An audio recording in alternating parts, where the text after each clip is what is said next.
तो समझना कि ये बहुत बड़ी मौका है।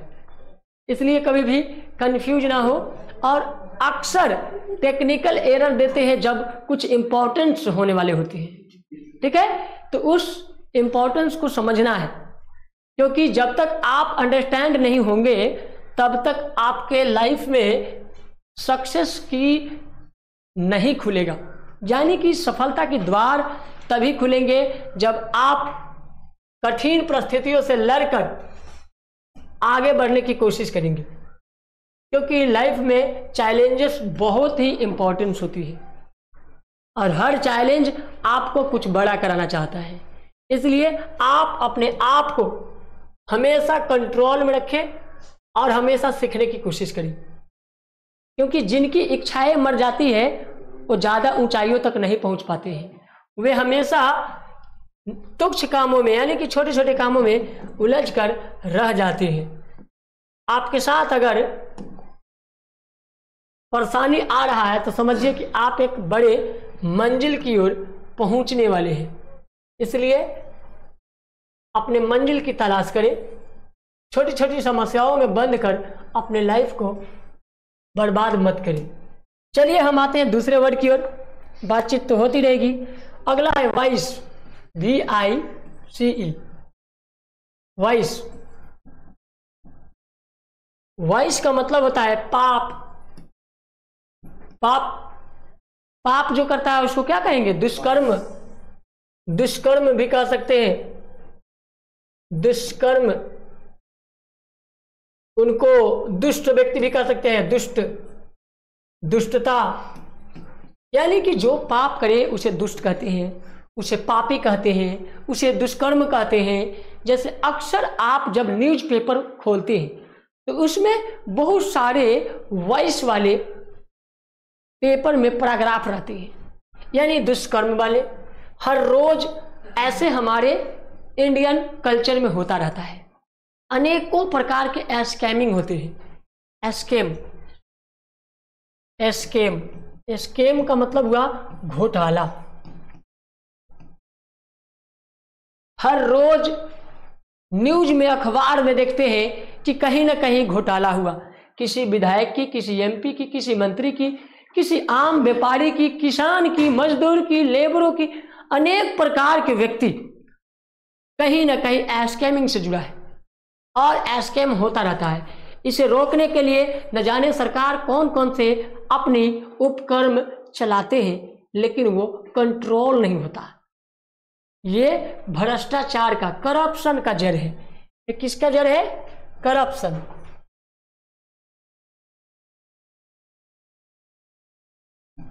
करप्शन, सॉरी इस वर्ड में मिसमैच है। CURPATION, corruption. करप्शन मतलब होता है भ्रष्टाचार। और भ्रष्टाचार को गवर्नमेंट चाहती है, गवर्नमेंट, GOVERNMENT। बाबू यहां थोड़ी सी ध्यान देना है, क्योंकि GOVERNMENT है, यानी कि गवर्नमेंट है। इसको थोड़ी सी वर्ड पे अगर ध्यान ना देंगे तो आप कंफ्यूज हो सकते हैं। इसलिए इसको N, उसके बाद है ENT, गवर्नमेंट। गवर्नमेंट का मतलब हुआ सरकार। गवर्नमेंट मतलब सरकार। सरकार किसको रोकना चाहती है? करप्शन को, उसको बैन करना चाहती है। Ban, BAN, ban. बैन माने रोकना।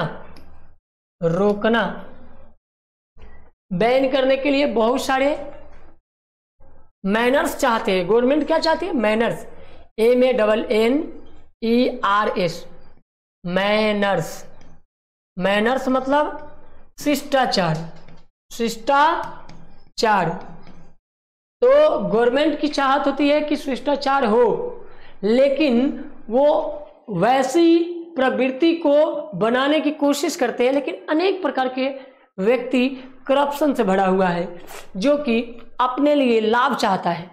और इसका सबसे बड़ा जो प्रोजेक्ट है, ये प्रोजेक्ट बेरोजगारी कहा जा सकता है, बेकारी को कहा जा सकता है, क्योंकि बेकारी और बेरोजगारी जो है दुनिया को करप्शन की जड़ में धकेलते जा रहा है। इसलिए हम सबको गुड मैनर्स की कल्पना करना चाहिए।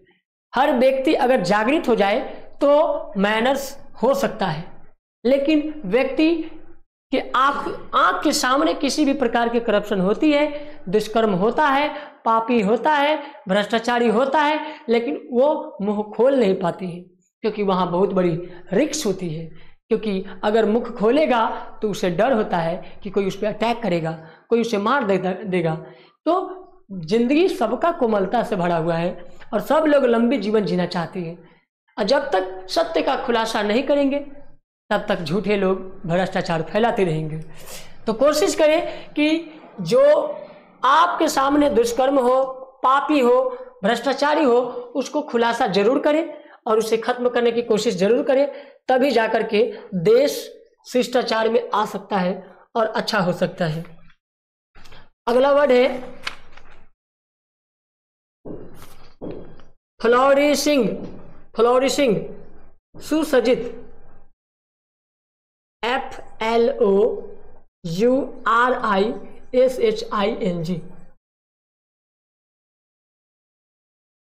फ्लोरिशिंग। फ्लोरिशिंग, फ्लोरिशिंग यानी कि सुसज्जित, सुसज्जित, सुसज्जित यानी कि स्वयं सजा हुआ, स्वयं सजा हुआ। उसको हम बोल सकते हैं अलंकृत भी। अलंकृत माने उसमें जो है, जैसे गहनों को खरीदते हैं तो उस पर अलंकृत होती है, बहुत सारे डिजाइन होते हैं, और डिजाइन से भरा हुआ हो, शोभनीय हो, तो उसको अलंकृत, सुशोभित कहते हैं। उसको अंग्रेजी में फ्लोरिशिंग कहते हैं। नेक्स्ट है टाउट्स, TOUTS, टाउट्स। टाउट्स यानी होता है ग्राहक पटाने वाला, यानी कि दलाल, दलाल कह सकते हैं। टाउट्स, टाउट्स यानी दलाल, इसको बोलते हैं ग्राहक पटाने वाला। ग्राहक को जो पटाए उसको दलाल कहते हैं, उसको अंग्रेजी में टाउट्स कहते हैं। Hello touts, what do you, मैंने उनसे पूछ सकते हैं हेलो टाउट्स जी क्या करते हैं, तो वो जवाब देंगे कि वो ग्राहक को इनिक्रेट करते हैं या अट्रैक्टिव करते हैं, माने आकर्षित करते हैं, अपनी ओर आकर्षण का काम करते हैं, उसी को हम दलाल कहते हैं। तो बाबू आइए नेक्स्ट वर्ड की ओर। ये है ल्यूर, LURE, ल्यूर। ल्यूर का मतलब होता है लालच, लालच। लालची लोगों को हम ल्यूर कहते हैं, ल्यूर, ठीक है। कोई लालची करे या लालच में हो तो उसको ल्यूर मैन कहते हैं। Don't lure in your life, आप जिंदगी में लालची ना बने, क्योंकि एक लालच आपको किस्मती से बदकिस्मती बना सकता है। You are a luxury and a lucky man, don't to liquor. आप बहुत ही यूनिक है, आप बहुत ही लकी है, भाग्यशाली है कि आपको इस बात की आवाजें अभी पता चल जा रही है। ये बात अभी अगर समझ में आ जाए, उम्र में सही बातें समझ आ जाती है तो जिंदगी संवर जाती है। अगर सही समय पे सही बातें समझ ना आए तो पूरी जिंदगी बर्बाद हो जाती है। तो don't spoil in your life, spoil, spoil, spoil यानी बर्बाद, बर्बाद करना या होना। तो जिंदगी बर्बाद हो जाती है अगर सही समय पे हम नहीं समझ पाते हैं। छोटी छोटी लालच व्यक्ति को विकलांग बना देता है, इसलिए लालच करना बुरी बला। देहात की कहावत है लालच बुरी बला, यानी कि लालच नहीं करना चाहिए। नेक्स्ट वर्ड है वेटेरिस, वेटेरिस, VOTARIES,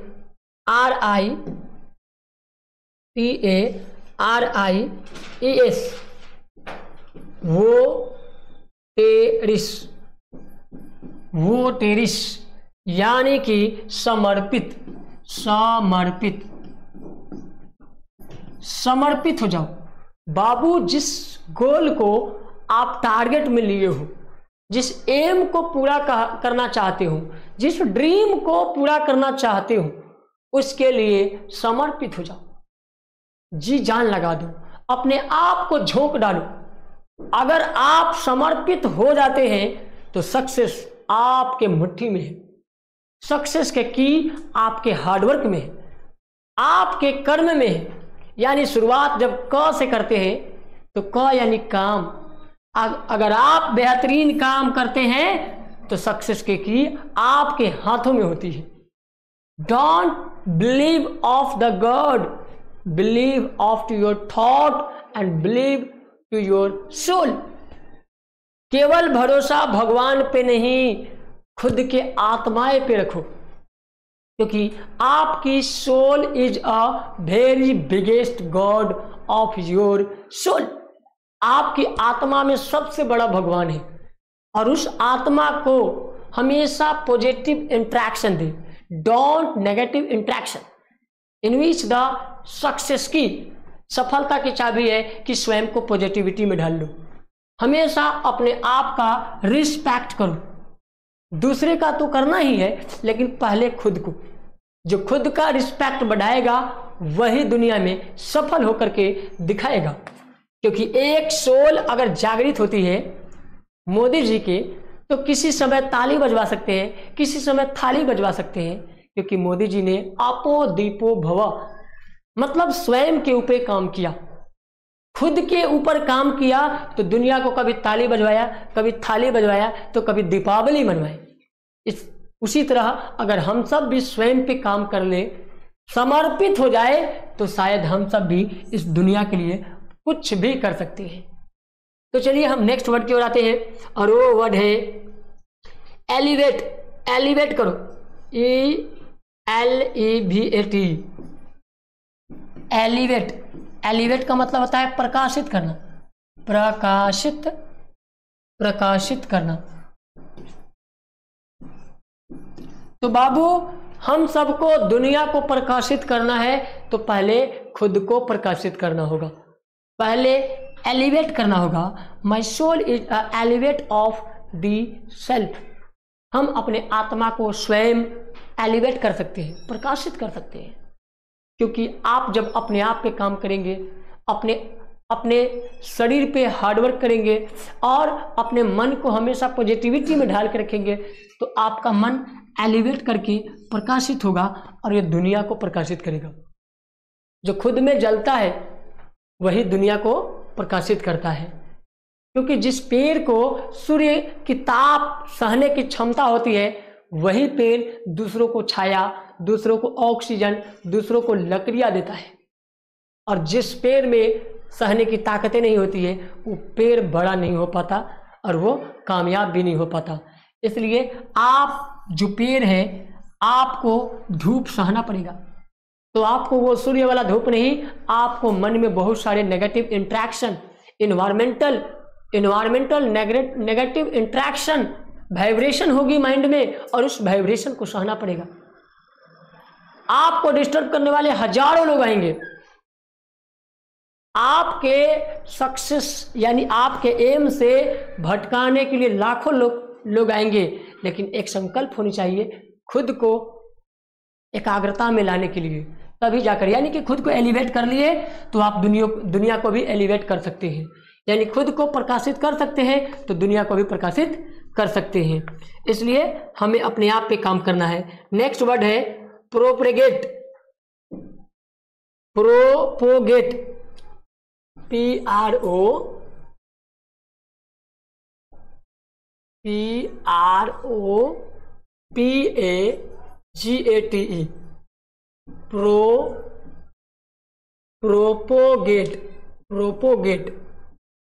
प्रोपोगेट यानी विचारों को प्रकाशित करना, विचारों को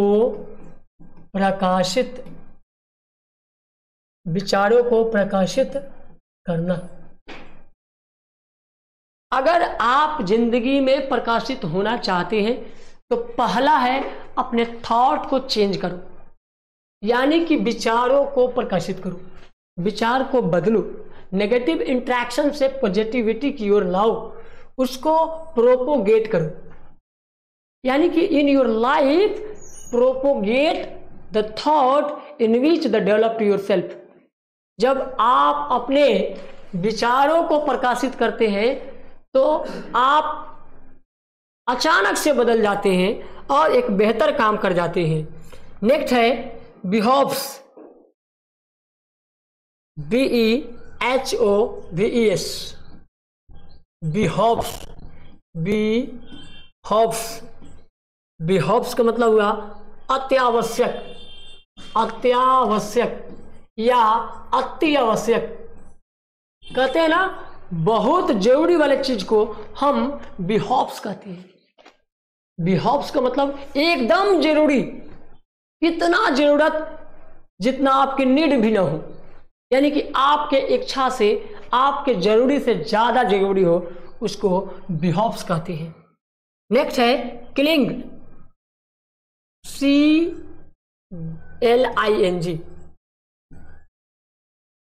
क्लिंग। क्लिंग का मतलब हुआ टंगा हुआ छड़ी, टंगा हुआ छड़ी, छड़ी टंगा हुआ, ये भी कह सकते हैं टंगा हुआ छड़ी। कोई टंगा हुआ छड़ी हो, कोई लटकाया गया हो तो उसको हम कह सकते हैं क्लिंग। रिंग को हम क्लिंग में फंसाते हैं, यानी कि हम अपने घरों में कपड़ा को हैंगर में लटकाते हैं, तो हैंगर को भी हम क्लिंग कर सकते हैं। हैंगर, HANGER, हैंगर, हैंगर यानी लटकाने वाला, लटकाने वाले को हम हैंगर कहते हैं। जो हैंग मतलब लटका सकता है उसको हैंगर कहेंगे, ठीक है, तो हैंगर है। नेक्स्ट वर्ड है स्लम, SLUM, स्लम। स्लम का मतलब होता है दूर रखना, दूर रखना। किसी को दूर रखना हो तो उसको कहेंगे स्लम। स्लम पद्धति के लोगों में क्या था, गंदी बस्ती को हम स्लम पद्धति कहते हैं। स्लम पद्धति में क्या है कि वैसा इलाका जहां पे शहरों की कचरा अधिक निकलता हो और वहां पर व्यक्ति जीवन गुजर बसर करता है तो स्लम पद्धति वाले लोग कहते हैं। तो स्लम पद्धति के लोगों को क्या करना चाहिए, दूर करना चाहिए। तो उसको दूर करना चाहिए, क्योंकि वहां पे पोल्यूशन वाले एरिया होते हैं, वहां पे कचरा वाले एरिया होते हैं, और उस जगह पे रहेंगे तो बहुत ही बीमारियों का शिकार होने की संभावनाएं होगी, यानी कि वहां पे बीमारियों की उपज होती है, इसलिए वहां से दूर रहना चाहिए। वहां पे फैक्ट्रियां अधिक होती हैं, वहां की गंदी बस्ती को, यानी कि जहां पे गंदी बस्ती होती है उसको हम अस्लम पद्धति कहते हैं। वहां पे रहना नहीं चाहिए, वहां से दूर होना चाहिए। अस्लम यानी दूर रहना। नेक्स्ट वर्ड है बैटरिंग, BARTERING,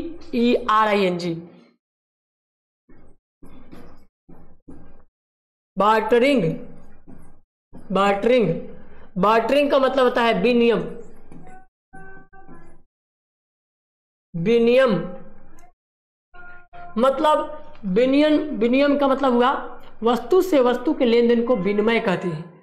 विनिमय, जब हम किसी एक वस्तु से दूसरे वस्तु को लेते हैं तो उसे विनिमय कहते हैं। बार्टरिंग में भी क्या होता है, अदला बदला कर सकते हैं, यानी कि विनिमय कर सकते हैं। नेक्स्ट है इनेमर्ड, ENAMORED, इनेमर्ड। इनेमर्ड मतलब होता है प्रसंचित होना, प्रसंचित, प्रसंचित होना, प्रसंचित होना। Honours, ONRUSH, honours. ऑनर्स का मतलब होता है प्रवाह। कोई चीज को प्रवाह करते हैं तो उसको ऑनर्स कहते हैं। ऑनर्स का मतलब होता है प्रवाह। बाबू देखो तो इनेमर्ड मतलब होता है प्रशंसित होना, और ऑनर्स मतलब होता है प्रवाह। जब हम किसी को प्रवाह करते हैं तो उसे ऑनर्स कहते हैं। नेक्स्ट है जिब्बन। जिब्बन, GIBBON, जिब्बन। और जिब्बन का मतलब होता है, यहां पर एक इतिहासज्ञ का नाम है। जिब्बन वनमानुष की जाति का नाम है। ये जिब्बन क्या है?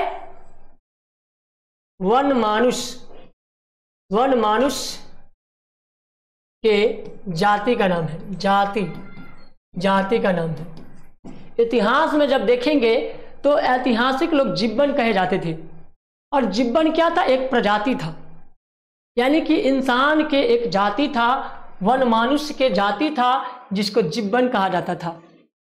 ये जब आप वेस्टर्न कंट्रीज में जाएंगे तो ज़्यादा जिब्बन का प्रचलन था। वेस्टर्न कंट्रीज में इंडियन सिविलाइजेशन को एडॉप्ट करने के लिए महात्मा गांधी ने वेस्टर्न कंट्रीज से नॉलेज को एक्टिवेट किए और हमारे देश में एलिवेट की, प्रकाशित की। पश्चिमी सभ्यताओं से लर्न किया, LEARN, लर्न। लर्न मतलब सीखना। और एल को हटा दिया जाए तो बन जाता है ये अर्न, EARN, अर्न। और अर्न का मतलब हो जाता है कमाना। तो जो जितना लर्न करेगा जिंदगी में वो उतना कमाएगा। तो बाबू हमें जिंदगी में एक बात सीखना चाहिए, पूरी जिंदगी अर्निंग का है। चाहे हम किसी भी डिग्री को प्राप्त कर ले, चाहे हम 10th कर ले, 12th कर ले, ग्रेजुएशन कर ले, ग्रेजुएट हो जाए, चाहे हम PhD कर ले, PG कर ले, PhD कर ले, चाहे हम ITI कर ले, चाहे किसी भी डिग्री को प्राप्त कर ले, सबका उद्देश्य क्या होता है? जॉब। और जॉब का उद्देश्य होता है मनी। सबका उद्देश्य किससे है? सबका रिलेशन जुड़ा हुआ है मनी से। तो क्यों ना मनी को 10th क्लास के लेवल में लाकर बच्चों को स्टडी कर दिया जाए मनी के लिए। क्यों ना हम इकोनॉमिक्स को फोर्सेड करें।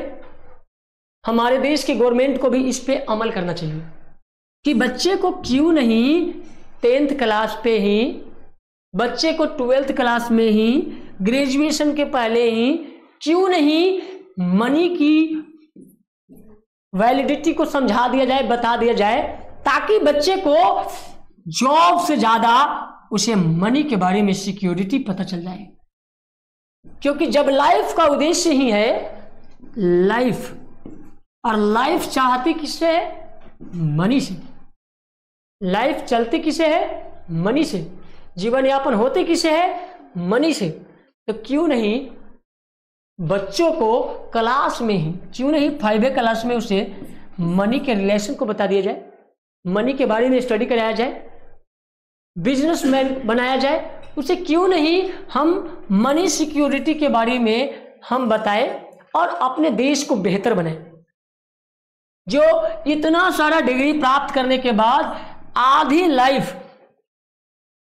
लाइफ जो है इस डिग्री को लेने में लग जाती है।